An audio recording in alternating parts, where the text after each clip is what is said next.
Hello everyone, welcome to Fearfully Greedy. This is a short update for the public portfolio of the channel. I have added around 1k euros every month since August 2020 and so far I'm down 2.9%, 7% behind the Nasdaq and 18% behind the S&P. So if I just sat with the money in a checking account, I would be better off. If I just put every month in the S&P, I would be also better off. So take this advice. I'm joking. I've learned a lot, I plan on learning a lot. Wish me luck. Currently I hold 6 investments. Optically, one is doing great, carrying the other 5, and by current market valuations, that is true. The carry is Warrior Met Coal, the poor play metallurgical coal miner, not for energy but for steel production. Think green met carbon, that is them. Think one of the highest quality coal in North America, that is also them, and think strategic geographic location that protects them from global coal producers. To learn more about my thinking behind investment, check the description. I have a video where I go much more in depth. So what is Warrior Met Coal up to?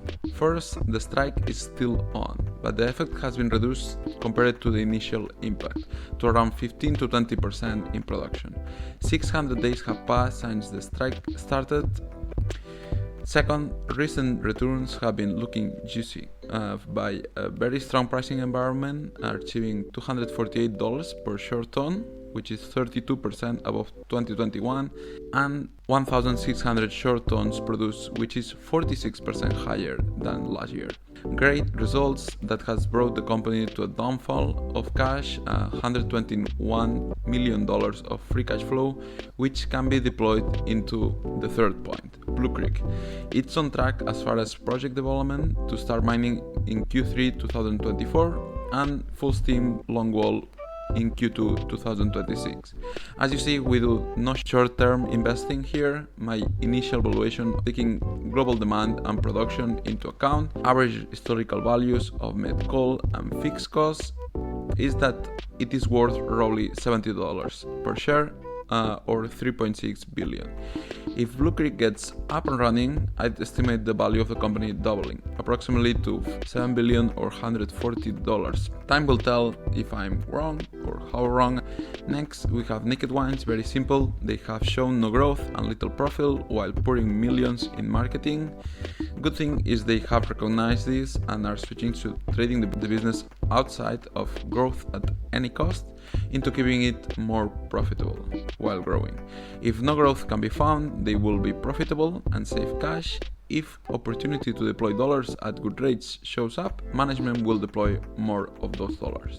They also have renegotiated their asset-backed line requirements to the current business environment. By a 90% fall, you would think I was mad with this investment, but actually I'm very happy with Naked. It's showing resilience and management with the spine. I believe in the model, and if everything was looking great, I wouldn't have accumulated 6,000 shares. Pax Global is our third horse. It's a pretty brainless horse. Well, not the horse, but the idea behind it. I made the thesis 2 months ago, so take a look there for my thoughts. It's the third manufacturer of POS, points of sale in the world, with the top technology producing at the lowest cost with a huge adoption tailwinds. They also happen to be the top player in emerging countries, which should grow the most in the next decade. Since the video only had one announcement, which is a new contract with their provider of chips, which happens to be owned by the major shareholder. No big changes, just disclosing that. Next up we have Alibaba, which simply ended up being so cheap that I pulled the trigger. Their earnings last week showed almost flat revenue, slightly improved operating income, and a big loss in net from the marketed securities they own. Thoughts: I expect a slow recovery into small growth in China when restriction completely stop. We just need it to not implode for the investment to make sense. And I do believe it won't.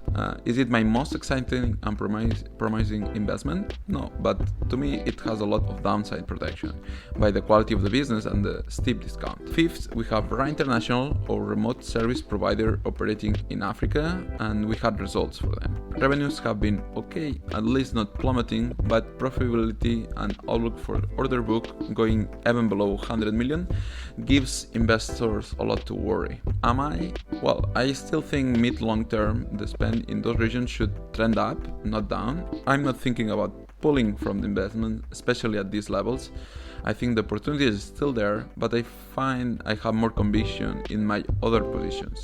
I think they are salvaging the situation from Mozambique the best they can, and their market seems much slower than before the pandemic.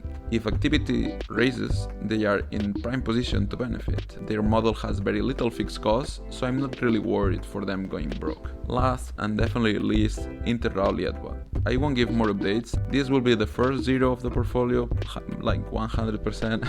I hope it's also the last, but we shall see. Well, I hope for those of you keeping track of the portfolio this helps a bit. Next thing I find interesting will come as the next video. If you like what you see, consider leaving a like and subscribing to the channel. If you want to stay updated, it helps a lot. Thank you for watching, be safe, take care.